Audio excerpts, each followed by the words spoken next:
Dami ka namang Kunwari, idols dyan senador, eh. Di ba, 12 yan. parang O at mas least dehamak dapat na mas dalawa. malaki naman ang pera sa premature campaigning. Yeah. Na wala naman talagang premature Hindi, campaigning ayon sa batas. Yun yung hindi ko maintindihan. Sabi mo, fair ang batas, pero parang na-nullify na yung premature campaigning. Kasi magiging kandidato ka lang upon start of the campaign period.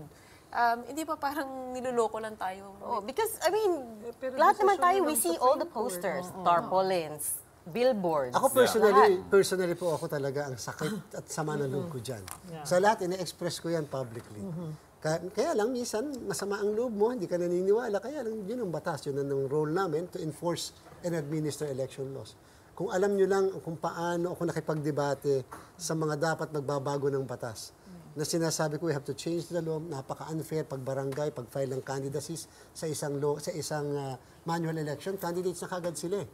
Eh bakit pagka automated, kahit ba early filing, dapat candidates na rin. Kasi Alam di ba ko yan. dati, last day of filing ng COC, Yes, doon ma'am. sila naging kandidato. Yes. Doon Tapos sa election. binago yan ng bagong batas. Po, sa election code, tapos dito natin sa, yan. at saka po sa ano ma'am, sa, Ma'am Cheryl, dito po sa bago na sa tinatawag nating automation law.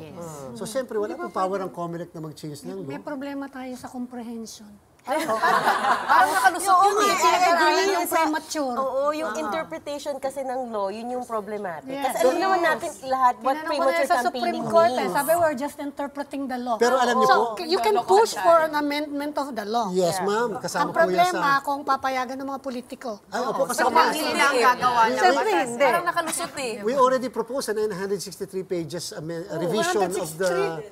revision of the election code. Anong ginawa po nila? Wala bang ibang way?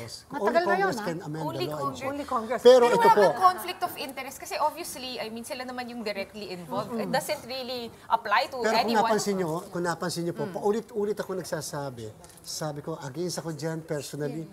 Siguro po nagko-convey lang ako ng mensahe sa kung sino mang cause-oriented groups, individuals. Kayo na We cannot question Kayo that na before the mag-file. Supreme Court. Pero the gods of Padre Faura can interpret the law as they want. But at the Diba? same time, they can always enhance their decision, meaning they can reverse, set aside, and promulgate a new jurisprudence. You can always issue a memo coming from the COMELEC. Hindi ba... We issued a resolution to implement the decision of the Supreme Court in the case of Piñera versus COMELEC, and therefore somebody now can go to the Supreme Court to question our resolution that it is wrong, etc. I mean, about premature campaigning, hindi ba kayo pwedeng magpatupad na hindi pa kayo pwedeng magpa-scale ng mga tarpaulin dahil hindi pa umpisa o kailangan ng batas? Pag ginawa namin yon, contrary yon doon sa decision ng Supreme Court, defiance na yon.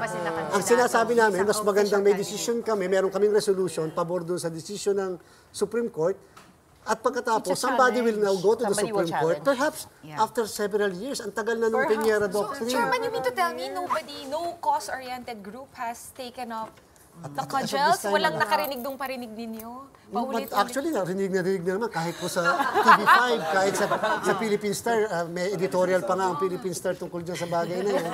But then ang point po natin, somebody will have to go to the Supreme Court.